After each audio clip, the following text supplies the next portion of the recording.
एक नवरात्रि में जो पंचमी तिथि होती है, नवरात्रि की जो पंचमी तिथि है, उस पंचमी तिथि के दिन अशोक सुंदरी का जो स्थान होता है उसको समझिएगा थोड़ा सा। जैसे ये शिवलिंग है और ये जलाधारी है भगवान शंकर की। ये शिवलिंग, ये जलाधारी, और जलाधारी में जो जल बहता है उसमें बीच में जो मोटी सी लाइन रहती है वो अशोक सुंदरी होती है। जैसे कई बेटे हैं, बेटियां हैं, कोई व्यक्ति व्यापार चालू कर रहा है, कोई व्यक्ति अपना नया भवन निर्माण कर रहा है, नए भवन में जा रहा है, या कुछ अच्छी दुकान खोलना चाह रहा है, कोई अपने लक्ष्य पर पहुंचना चाहता है और पहुंच नहीं पा रहा। मां आदिशक्ति की पूजन की जो पंचमी तिथि होती है, इस पंचमी तिथि पर अशोक सुंदरी वाली जगह पर, जो अशोक सुंदरी का स्थान है, वहां पर लाल पुष्प एक समर्पित करें। जो जलाधारी है, मां पार्वती, जगत जननी, जगदम्बा, अम्बा, भवानी मैया, दुर्गा का हस्त कमल, इस पर 7 जगह पर कहीं पर भी लाल चंदन की बिंदी 7 स्थान पर कहीं पर भी रख दें, और 1 लोटा जल शिव जी को पंचमी के दिन, नवरात्रि की पंचमी के दिन कामना करते हुए उत्तर की ओर मुख कर कर, अर्थात यहाँ बैठते हुए शिव जी पर जल चढ़ाना प्रारंभ करें और अपने मन की कामना कहकर बाबा के पास में जो लाल पुष्प समर्पित करा है, उस पुष्प को अशोक सुंदरी वाली जगह से वापिस लेकर आ जाए। जिस लक्ष्य को आप पाना चाहते हैं, अच्छी पढ़ाई कर रहे हो, खूब अध्ययन कर रहे हो, खूब मेहनत कर रहे हो, खूब पढ़ो, कोई दुकान खोल रहे हो, व्यापार चालू कर रहे हो, कोई नया कार्य चालू कर रहे हो, उस पुष्प को अपने स्पर्श कर कर या उस पुष्प का दर्शन कर कर आप एक बार जाकर देखो, आपको उस मंजिल तक मां आदिशक्ति, दुर्गा, भवानी, शिव पहुंचा कर शंकर। और एक निवेदन करूं आप लोगों से कि बन सके दुर्गा सप्तशती का पाठ अगर करते हो या दुर्गा सप्तशती को आप पढ़ते हो तो हिंदी का उसमें नीचे लेख आते रहते हैं, बहुत सारे वर्णन आते हैं, उसका भी पढ़ेंगे तो उसमें बहुत सारी बातें आपको बहुत अच्छी अच्छी देवी भागवत में, दुर्गा सप्तशती में, इनमें बहुत सुंदर सुंदर कल्याण का, यदि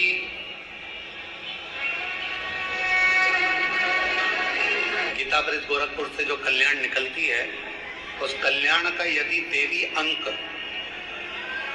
अगर आप पढ़ेंगे माता दुर्गा भवानी पर, बड़ा सुंदर, उसमें भी बहुत सी चीजें मां आदिशक्ति की आराधना की, साधना की, पूजन की पद्धति बहुत सुंदर, उसका ध्यान करें। शिव से कुछ, अगर भगवान शंकर की हम आराधना कर रहे हैं, भगवान शंकर से अगर हम कुछ पाना चाह रहे हैं, तो भगवान शिव की सबसे पहले उससे साधना करो, शिव को पहले अपना बनाओ। इसलिए शिव महापुराण की कथा कहती है, अगर कोई व्यक्ति बहुत बीमार रहता है, शरीर में कष्ट रहता है, उसको भोजन नहीं भाता, भूख नहीं लगती, भूख नहीं लग रही, भोजन नहीं भा रहा, भोजन नहीं भा रहा, भोजन अच्छा नहीं लग रहा, भूख नहीं लग रही, शरीर में अन्न नहीं लग रहा, दुबला पतला होते जा रहा है, शरीर खराब होते जा रहा है, तो उससे निवेदन है, अगर बन सके तो प्रयास करना, आप किसी भी देवी के मंदिर में जाकर एक दुर्वा, एक बेलपत्र माता के मंदिर में मां शकंभरी के नाम से रखना, उस दुर्वा को वापिस लाना, बेलपत्र को वापिस लाना, बेलपत्र सुबह के समय खाना और दुर्वा शाम के समय खाना। ये दो, एक बेलपत्र एक दुर्वा, लगभग 5 या 7 दिन तक लगातार आपने अगर कर लिया तो भूख भी लगेगी, भोजन भी भाएगा और स्वाद भी आएगा, आपको अच्छा लगेगा। शकंभरी माता का स्मरण कर कर जीव उधर पोषण कर लेता है, उधर भर लेता। मां शकंभरी। उस समय पर आप जब नर्वस हो जाते हैं, उस समय पर जब आप अंदर से टूट जाते हैं, तब भीतर से आपने जो शिवजी को एक लोटा जल चढ़ाया हुआ होता है, जो जगत जननी जगदम्बा दुर्गा भवानी की कभी आराधना करी होती है, तो शिव और शक्ति आपके अंदर एक बल उत्पन्न करते हैं। उसी को आद्य देवी शक्ति कहा गया है। जो हमें एक ऊर्जा दे, जो हमारे भीतर एक ऊर्जा उत्पन्न कर दे कि मैं ये कर लूंगा, मैं कलेक्टर बन जाऊंगा, मैं आईजी बन जाऊंगा, मुझे गवर्नमेंट जॉब मिलेगी, मैं ये दुकान लगा रहा हूं, मेरी ये दुकान चलेगी। आपके भीतर जब एक ऊर्जा अपने आप प्रकट होने लगे, आपके भीतर जब एक ऊर्जा अपने आप प्रकट हो और आपके भीतर एक बल, आपके भीतर एक ऊर्जा आने लगे, तो समझ लेना कि तुम्हारे भीतर शिव शक्ति माँ दुर्गा भवानी का प्रकट हो गया है और शक्ति अपने आप शक्ति प्रकट हो गई।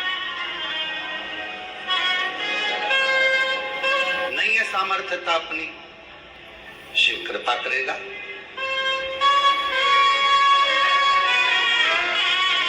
परसों की कथा में एक बात कही थी आपको, शिव महापुराण की कथा, शंकर भगवान को एक लोटा जल चढ़ाने वाला अगर उसके पास कुछ भी नहीं है और यदि वो शिव को जल चढ़ा रहा है, तो शंकर भगवान उसको कहीं ना कहीं से धन की व्यवस्था करेंगे, पर उसका काम सफल होगा।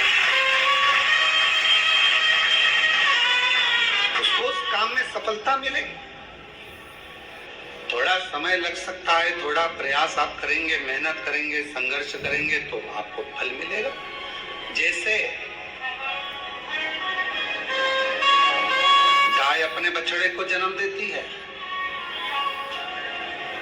गाय अपने बछड़े को जन्म देती है और वो बछड़ा, गाय का बछड़ा कहीं पर चला जाए और 1000 गौ माता को लाकर खड़ा कर दिया जाए, 1000 गौ माता को लाकर खड़ा कर दो, 1000।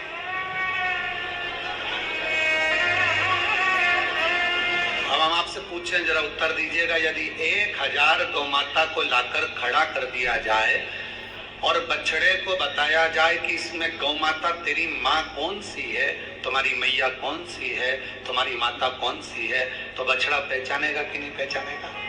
जम के तो बोलो। 1000 गाय में से, 5000 गाय में से, 100 गौ माता में से बछड़ा अपनी गौ माता को पहचान लेता है। उसी तरह जब हम देव अधिदेव महादेव को एक लोटा जल चढ़ाते हैं, तो हमारे ऊपर जब दुख आता है तो उस दुख को समाप्त करने के लिए शिव और शक्ति हमें पहचान लेते हैं।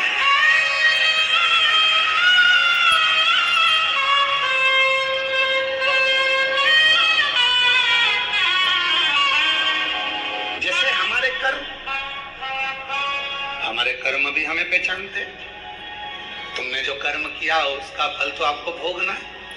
चाहे किसी महाराज जी को हाथ दिखाओ, चाहे किसी महाराज जी को पत्रिका दिखाओ, और चाहे किसी से अपना भाग्य पूछ लो, ललाट पूछ लो, जो हाथ में लिखा, जो ललाट पर लिखा, उसे कोई नहीं टाल सका।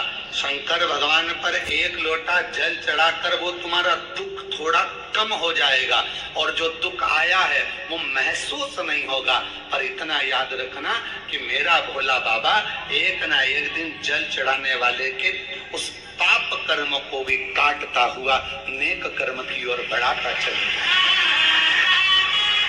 अच्छे कर्म की ओर बढ़ाता चलेगा। इसलिए बार बार हम कहते हैं, बार बार हम वर्णन करते हैं कि मत बुरे कर्म कर बंदे, वरना पछताएगा भगवान की खुशी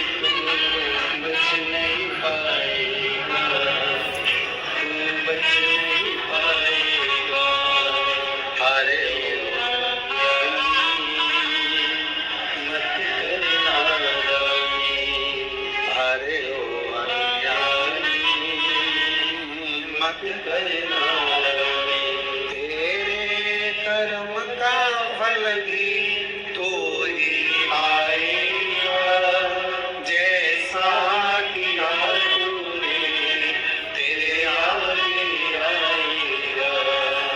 मत बुरे कर्म कर बंदे, वरना पछताएगा, भगवान की आंखों से जो बच नहीं पाएगा, तू बच नहीं पाएगा।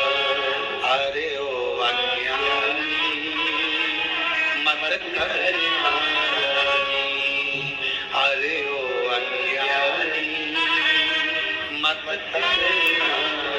अपने कर्म जैसे अपने को ढूंढ लेते।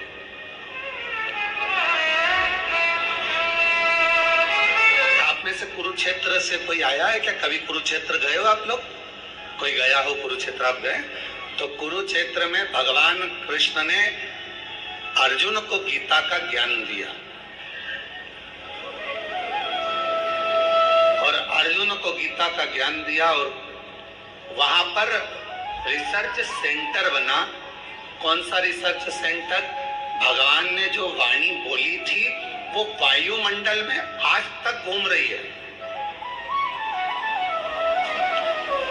और वो वाणी वायुमंडल में जो घूम रही है वो वाणी को पकड़ने के लिए, उसको कैच करने के लिए आज भी वहां रिसर्च सेंटर लगे हुए हैं।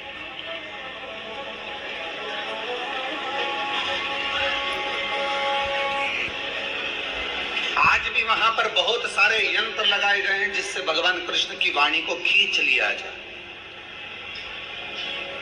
शिव महापुराण की कथा कहती है जैसे कोई रिसर्च सेंटर उस वाणी को खींचने के लिए लगाया गया है, ऐसा रिसर्च सेंटर तो मेरे भोले बाबा के यहाँ कब का लगा हुआ है। जो व्यक्ति दिल से पुकारता है, जो चाहे वो मछली हो, चाहे वो जलचर हो, चाहे वो थलचर हो, चाहे वो वायुचर हो, चाहे वो मनुष्य हो, चाहे वो पशु हो, चाहे गंधर्व हो, चाहे अप्सरा हो, चाहे चींटी हो, चाहे झिंगुर हो, चाहे मच्छर हो, चाहे हाथी हो, कोई भी भगवान को जब पुकारता है तो भगवान ये नहीं जानते कि उसने हिंदी बोली कि अंग्रेजी बोली कि तमिल बोली कि बंगाली बोली, मराठी बोली कि गुजराती बोली। भगवान को तुम्हारी वाणी से मतलब नहीं है। भगवान ये नहीं देखता कि तुम संस्कृत बोले कि हिंदी बोले कि ये बोले। भगवान तो ये देखता है कि तेरे हृदय की भाषा, तेरे हृदय का भाव जो भीतर से तू पुकारता है, भगवान उस तरंग को सुनकर दौड़ कर आ जाते हैं, जैसे हाथी की तरंग सुनकर।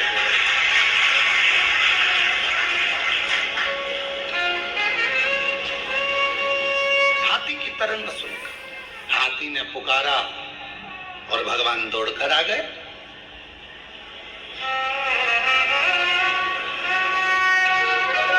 दुर्योधन के मेवा त्यागे, साग विदुर घर खाई, सबसे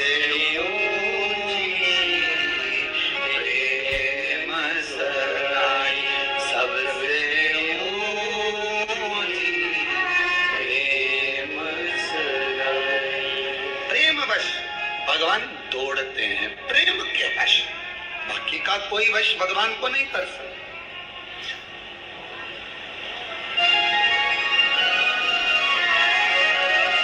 आजकल एक बहुत बड़ा आभा मंडल चल रहा है, बहुत बड़ा आभा मंडल। यज्ञ में 25 तोला सोना डालो, कोई कहे चांदी के सिक्के डाले, कोई ने कहा हमने यज्ञ में ये डाला, कोई ने कहा हमने यज्ञ में वो डाला। देवी को प्रकट करने के लिए, देवता को प्रसन्न करने के लिए हमने ये डाला वो डाला। निर्मल मन सो मोही, मोही छल छिद्र कपट न भावा। आपने अपना निर्मल भाव नहीं दिया, निर्मल मन नहीं दिया, निर्मल सोच नहीं दी। मन शुद्ध रखिए, शिव मिलेगा, शक्ति मिलेगी।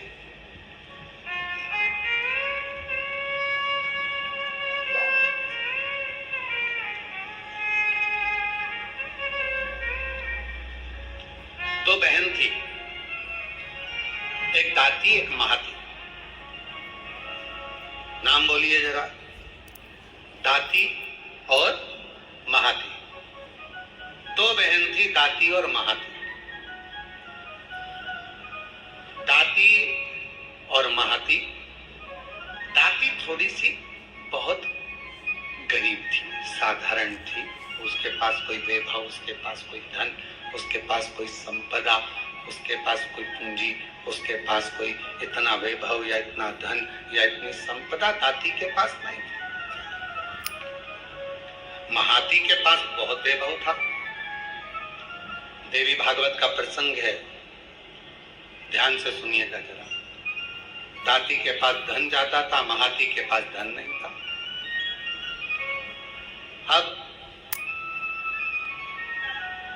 दोनों ने विचार करा कि हम मां दुर्गा कौशिकी माता की आराधना करते हैं, और दोनों ने कौशिकी माता की आराधना करना प्रारंभ किया। और दोनों ने जैसे कौशिकी माता की आराधना करना प्रारंभ करी, मां जगत जननी जगदम्बा दुर्गा भवानी को, मां कौशिकी माता को पुकारना प्रारंभ करा, आराधना प्रारंभ करी, साधना प्रारंभ करी।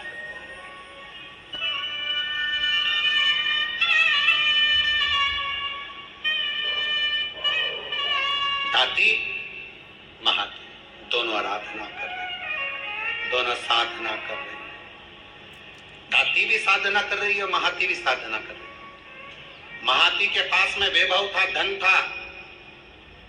यज्ञ करने बैठी मां आद्य शक्ति दुर्गा भवानी का, तो बहुत सारे पदार्थ उसने यज्ञ में समर्पित करे। दाती गाय का, गौमाता का अलोना कंडा, अलोना गोबरी, आपके यहाँ जो बोलते हो, कंडा बोलते हो, कंडा गोबरी बोलते हो, गोबरी आपके यहाँ पर जो बोलते हो, गाय का गोबर का सूखा हुआ जो कंडा होता है, उपला होता है, गोबरी होती है। और वो दाती, उसके पास इतना वैभव नहीं था, उसके पास में ना ज्यादा धन था ना वैभव था, तो बहुत सारा पदार्थ वो यज्ञ नहीं कर सकती थी। और नवरात्रे का समय था, तो दाती ने, महाती तो बहुत अच्छा यज्ञ कर रही है, अनुष्ठान कर रही है, पर दाती के पास कुछ भी नहीं है। तो दाती ने एक गाय का उपला, गाय का गोबर का कंडा, उसको कंडा कहते हैं, उपला कहते हैं, गोबरी कहते हैं, उसको जलाती, सामने रख देती, और उस पर थोड़ा सा गुड़ घी गौ माता का लेकर उसको समर्पित कर देती, और आद्य शक्ति मां दुर्गा भवानी का स्मरण करती।